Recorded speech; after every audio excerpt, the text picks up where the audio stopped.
Congressman Bernie Sanders, independent of Vermont. When you looked at the newspapers this morning and saw that the stories were saying that the trade status for China was going to pass today, did you believe them? Yeah, I think it's very likely. Corporate America has been spending tens and tens of millions of dollars trying to get this passed.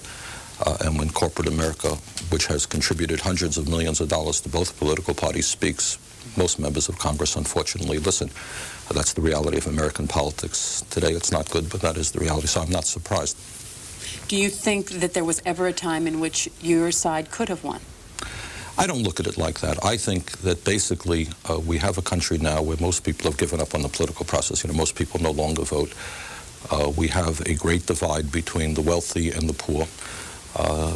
Many of our people are working longer hours for lower wages, and I think that this trade agreement is a bad deal for the American working people. And I think the heart and soul of what this agreement is about, and the reason that corporate America is putting so much money into it, is ultimately what they want to see is our workers forced to compete against the desperate people in China who work for 10, 15, or 20 cents an hour. So what will happen is there will be an acceleration of our trade deficit where companies in this country will close down their plants, take their plants to China, and have a climate in China where you're paying people not only starvation wages, but these people who stand up for their rights in China, who want to form a union, for example, they get thrown in jail. If they protest against government policy, they get thrown in jail. So I guess for corporate America, that's a great place to do business. You can hire people for starvation wages. They can't stand up for their rights. You can pay them substantially lower than you can pay American workers. So I can understand why corporate America is spending so much money trying to get this agreement passed. But I think what we should understand is that right now, today, the trade deficit with China is $68 billion. It is costing us hundreds and hundreds of thousands of decent-paying jobs. And the estimate is that if this permanent trade agreement goes through, that trade deficit will only accelerate and grow wider. You know, I hear a whole lot of talk about how the economy is booming. But the reality is that today, for tens of millions of American workers, they're working longer hours for lower wages. And in fact, the economy is booming for the people on top. So we now have the wealthiest 1% of the population owning more wealth than the bottom 95%, and the greatest gap between the haves and the have-nots of any industrialized country. So I think that for ordinary people, this is a bad trade agreement. I can understand why corporate America likes it. For them, it is pretty good. But when we look at who's fighting this issue, you find that corporate America is on one side. You got trade unions representing 15 million workers on the other side. You have environmental groups who are very concerned about what's happening in the environment in China, what that means for the world environment. You have human rights groups and religious groups like the U.S. Conference of Catholic Bishops who are saying, how are we having a permanent trade agreement with a country that does not tolerate religious freedom, which throws Catholic bishops in jail, which has suppressed Tibet? Why should we give up our leverage of an annual review? You have veterans organizations like the American Legion, the VFW, and others who are concerned about issues of national security. And I think what all of them are saying is that we should not abandon the leverage that we now have with an annual review. So those are my thoughts. Phone lines again divided for and against this treaty, which comes up before the vote today. First call, Laurel, Maryland, for the treaty. Thank you. Congressman Sanders, I have three quick points, and I'd be interested in your response. The first one is, in terms of opposing the treaty, a lot of the opposition is targeting the oppression of human rights and so much mistreatment of the citizens within China, and yet the dissidents who are there, who are really the targets of that oppression, are the strongest advocates for the treaty. Another point that... Let me just respond briefly to that. That is not necessarily the truth. Most of, what are most of the dissidents? I have met with many dissidents who are strongly opposed to this treaty, who believe that by supporting this treaty, we're telling China, whose human rights record has deteriorated in recent years, that, hey, no problem, the United States doesn't care about that. I am sure that there are some dissidents who feel differently, but it would be wrong to say that most dissidents support the trade agreement. One follow-up. My second point is that Taiwan, and certainly the leadership of Taiwan, who are the target of a lot of the geopolitical aggression of China, are strongly in support of the treaty, and that's another reason that's been cited. But let me answer. One second, sir. You made a point. As you may know, the papers reported a week or two ago that China told the newly elected president of Taiwan that if he did not support a one-China treaty, that, to paraphrase, war might be inevitable. Taiwan is sitting there next to a huge military power. And, you know, whatever they may say has to be placed within the context that they're under tremendous threat. Wellington, Florida, you're next, against the treaty. Thank you. You have to turn your television set down and you're on, sir. Go ahead. Thank you. I'm against it basically because I know that once you give somebody permanent status, you give them immunity from reversal. And once you do that, immunity equals impunity. I'm a victim of it in my own country here. Thanks, caller. Is there any way to change this if it Sure, goes? the United States Congress can do whatever it wants to do whenever it wants to do. But basically, what we have had up until now is a situation where every year there was a debate on whether or not we should grant normal trade relations with China. And that meant that we had some leverage. That people would say, well, wait a minute, why should we do this when human rights situation is so bad? Why should we do this when we have such a huge trade deficit? Basically, right now, and people have got to understand this, we have a $68 billion trade deficit with China. That is the largest trade deficit that we've ever had with any one country in our history. It is a disaster. It gives people the opportunity to say, wait a minute, this policy is not going well. All of us believe in trade, but we believe in a trade which works well for us or works well for the other party. I think the trade agreement with China now is a one-sided agreement working primarily well for China. But giving up that leverage is bad public policy in my view. St. Petersburg, Florida, for the treaty. Hello? Morning, you're on the air. Yes, I'm for it in some respects, but I think they should have a standardization of any product that they bring into this country for consumers, because a bunch of junk is coming in from some of these countries that's not worth the money that you pay for it.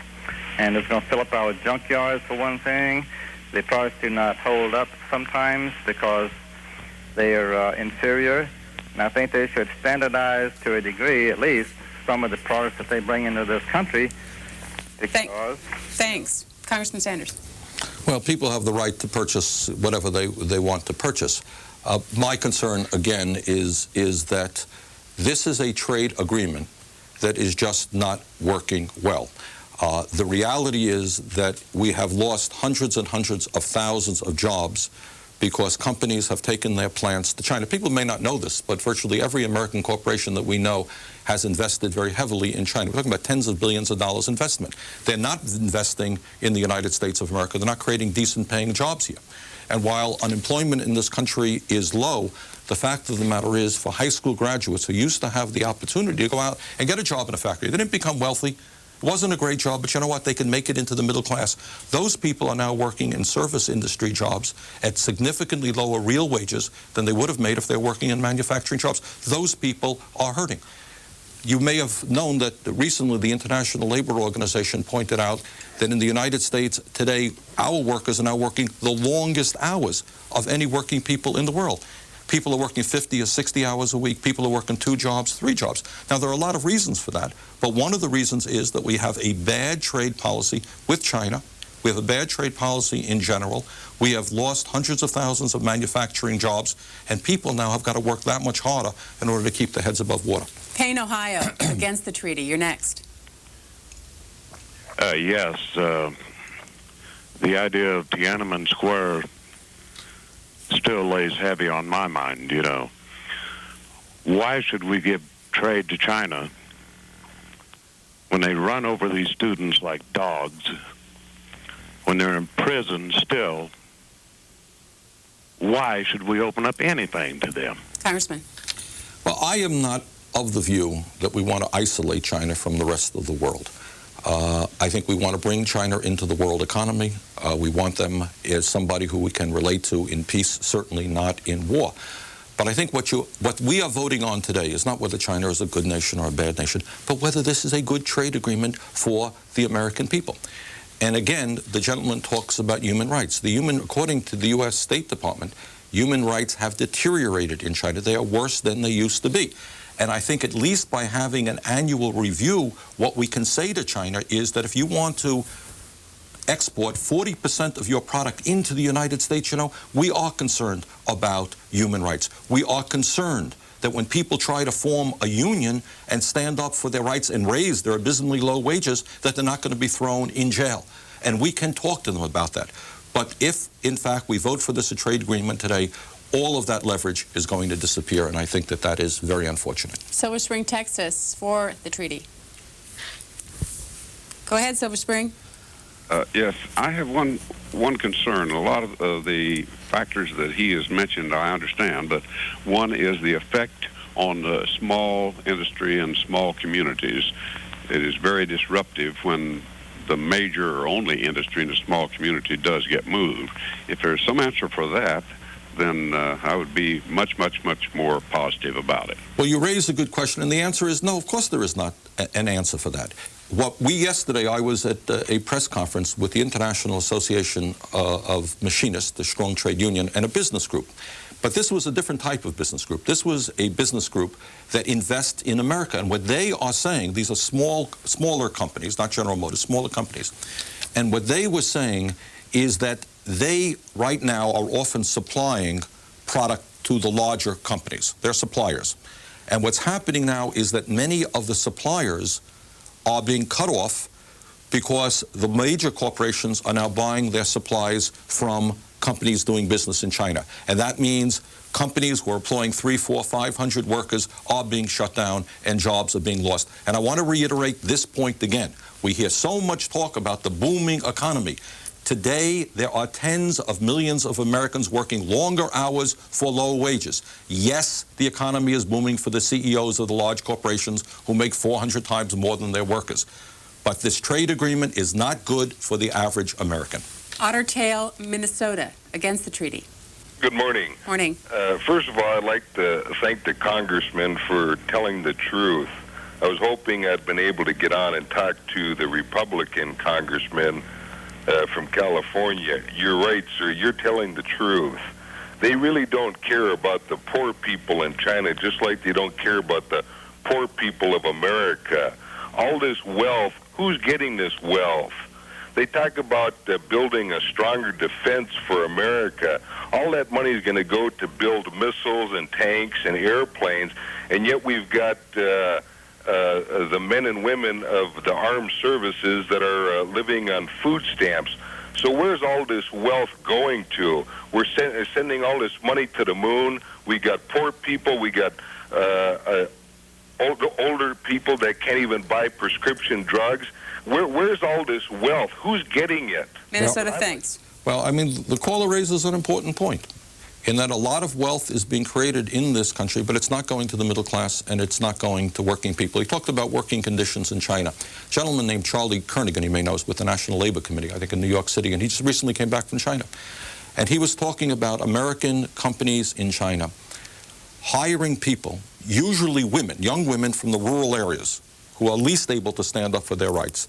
These women, in some cases, were working 7 days a week, 12 hours a day, for 10, 15 cents an hour. They slept in dormitories. They needed passes to get out of the factory complex. They were living in virtual slavery and being in factories owned by American corporations. And I think after all is said and done, that is what this issue is about. It is companies not wanting to pay American workers a living wage and taking advantage of the desperate economic conditions in China and the political conditions. I suppose it is a good place to do business if workers can't stand up and fight for their rights, that they can't form unions, that if they protest their low wages and their abysmal working conditions, they get fired. But I think that says a heck of a lot about some of the multinational corporations who are exploiting the people of China in that way. Louisville, Kentucky, for the treaty. Thank you for C-SPAN. I love it. First, I'd like to make a point that's not exactly on the issue, but it is. The gentleman on today mentioned the fact that the divide between rich and poor in this country is growing. Well, I suggest one way to end that divide is for the people of this country to stop electing millionaires and start electing people to office. And on the issue of China trade, please, sir, try and amend today to the bill resolution that would call for a minimum wage for American companies in China that export products to our country. Thank you, Well, and I'll wait for your response. The caller makes two very good points, and he's talking about millionaires in the political process, and he's absolutely right. We have, I think, 25-30% of the senators are millionaires and many people in the House, but it's not just those. It is the fact that if you examine where the money is coming from in terms of support for this legislation, is coming from, no one denies it, it's in the papers. Every large multinational corporation is pouring huge sums of money. They're contributing hundreds of millions of dollars to both political parties. The caller then makes a suggestion. He says, well, what about demanding that American corporations pay at least a minimum wage in China? Not a bad idea. Let me tell you something. The corporations who are supporting this piece of legislation would not accept that for 1 second. They don't even accept international inspection of the horrendous working conditions that exist in China. But the caller makes a good point. But my friend, if you are for this treaty, you're making a mistake. The people who really want this treaty would not accept that for 1 second. There will not be amendments allowed on the floor of the House today. There has been some discussion about this Helsinki-type commission, and that will be part of the bill today. What do you think of that? Not much. I think what is going on right now is some members of Congress who, in their heart, I think, know that they're doing the wrong thing by voting for this bill. They need what is called a fig leaf. So they can go back home and they say, oh, my goodness, there's a commission that's going to look at this. This commission is not going to be worth the paper that it is written on, in my view. Piggott, Arkansas, against the treaty. Hello. You're on the air. Go ahead. Turn your television set down, please, or off, sir. Yes. Thanks. Good morning. Morning. I have one question and one comment. My question being is, given the average annual income of the rank and file of the Chinese people, exactly what kind of an American car are these people planning on selling them? I'd be interested in one of those myself. And my comment is given the vast majority of the American people that are against this treaty, where does our representatives that are quote-unquote supposed to be representing the will of the majority of the people going to find the votes to get this treaty without committing what would amount to treason from my perspective? Thank you. Caller raises a very interesting point dealing with the automobile. If you work, just do the arithmetic yourself, but if you're working in a plant in China and you're making 10, 15, 20 cents an hour, are you really going to be buying an American automobile? You can take out your calculator and figure how many decades you would have to be working without eating or paying rent to buy that car. It's absurd. They're not going to be buying the car. What this is about is not selling product to the Chinese people. That's not what this is about. What this is about is American companies having the ability, the increased ability to do business in China, manufacturing their products there and selling them back into the United States. You can imagine now China is like a 51st state where all industry goes, where wages are horrendously low, and then they can just bring back the product into the United States tariff-free. The second point that the gentleman makes, and that is, first point is a very important point that I would hope that the viewers would think about it. The second point is that in terms of if the American people are against this agreement, why are members of Congress voting for it? And it gets back really to the need for campaign finance reform. As I mentioned at the beginning of this program, what is very frightening to me, and I think should be for all of us, is that in the last election, 64% of the American people did not vote. Young people don't vote, poor people don't vote, many working people don't vote. And at the same time, big money contributes hundreds of millions of dollars to both political parties. And that is the reality of American politics today, that the voice of the average working person, that person who's working 50, 60 hours a week, working 2 jobs, working 3 jobs, they're not standing up. They're not calling my office and saying, Bernie, I want you to vote for that treaty. What is going on now is the big money interests are putting ads on television. They give campaign contributions all over the place. They are lobbying all over the place. And that is why this treaty will fail. And I think the result of it will be a greater demoralization on the part of the American people to the political process, because they're going to ask the same question that that gentleman asked: who is representing the average person? Rockville, Maryland, for the treaty. Hello. Can you hear me? Yes, go ahead. Oh, good morning. Morning. One thing that I wanted to say is we're encouraging American businesses to invest in the market there. And while I understand all the arguments, you should keep reviewing it every year, and I might have leaned that way a little bit myself until recently. I thought about it and talked about it with other people, heard other people's views. And one thing that was really compelling me was saying we can't really ask, companies to go and invest over there to try while we're trying to work with China to get them to change, but put our businesses in a position where the carpet can be yanked out from them any time, and they could possibly, I would think, for example, have the Chinese government decide, well, we're going to nationalize what that company has over here to retaliate against America. That would hurt our economy, our country, and I think would hurt theirs too, because it would our ability to move ahead and have change. Congressman?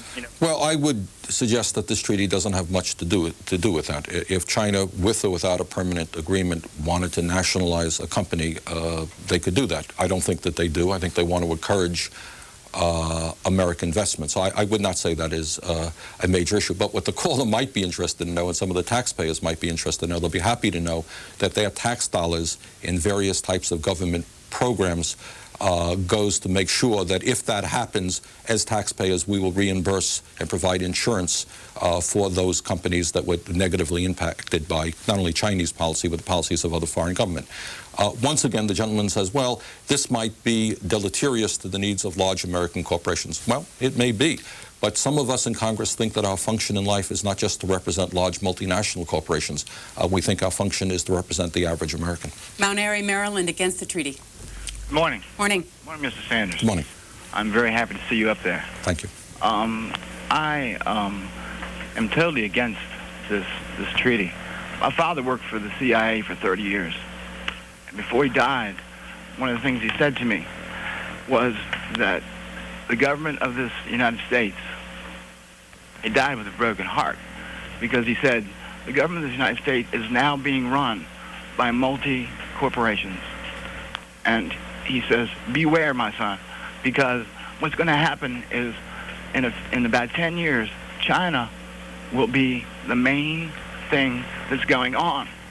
Because what's happening in the CIA right now is, he just told me the technical things, I'm not going to go into it, but he said, we're going to have a treaty with China.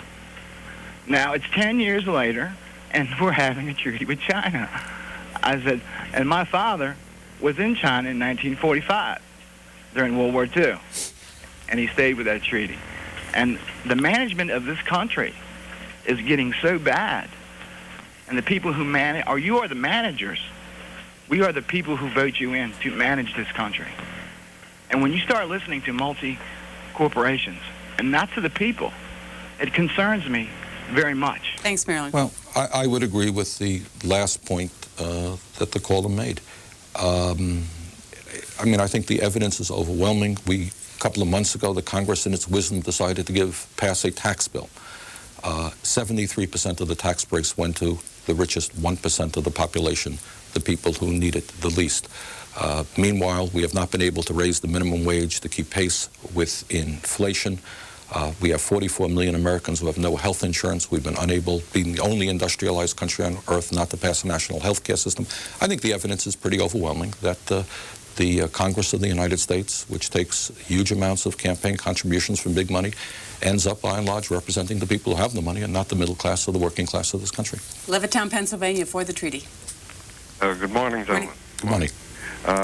My understanding of basic communism, socialism, is that they take over the means of production, that is, factories and so forth. What we're going to do is build them factories, train all their people, and then they come up and say, we're going to nationalize everything. And, well, it reminds me of another thing in communism. There's something about the capitalist will supply the rope that the communists will use to hang them. And I think that's what we're doing. This guy is for the treaty? So he said. Well, sir, I would hope you would rethink your view on the treaty, because the point you've just given is an opposition to the treaty. I think there is a concern, without going to all the details that he says, is One of the areas that some of the veterans groups and members of Congress have been pointing out is the issue of national security, is that to the degree that we are providing technology for China that could be used militarily and that they are helping countries like Iran and other countries that might at some point be adversaries, we hope not, but could be adversaries, is a problem. So let me just recapitulate my view on this. I am not a xenophobe. I am not anti-China. I want China to be in the world community. I believe we should trade with China. I simply think that people should look, people say, well, trade is always good. No, it is not always good. If the Boston Red Sox were to trade Pedro Martinez for a third-string shortstop in the Yankees, people would say, that's a bad trade. Trade, in some cases, could benefit both teams. That would be a bad trade. Trade with China could benefit both countries. The trade agreement we have now and that Congress is poised to pass today is a bad trade agreement for the average American. It is a good trade agreement for the multinational corporations. Some of us in Congress choose to represent the vast majority of the people, not just the wealthy. Have you voted for an annual trade agreement with China? Against it. You've always voted against it. Lamar, Missouri, against the treaty. Yes, good morning. Morning. Bernie, you're my man. I'll tell you, I've been a registered independent for as long as I can remember, back in the 50s, I think. Anyway, I've followed you and your career a lot, and I've heard you talk to Greenspan, and I'll tell you what, I don't know why we can't get an independent party organized. I have a letter here from Lenore Fulani. Do you know her? Not personally, no. I know of her.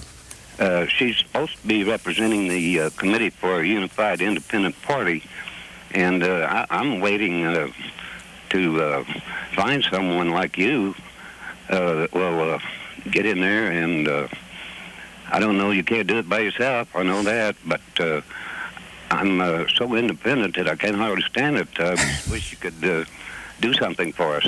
Well, all I can say is I'm very proud that the state of Vermont had the courage to send me to Congress 10 years ago as the first independent and do it outside of the two-party system. And I think that all over the country there is a more and more alienation from the two-party system because there's the perception that both parties on issues such as this are really dominated by big money. You had thought about running for the Senate at one point in time. Yeah. Decided not to?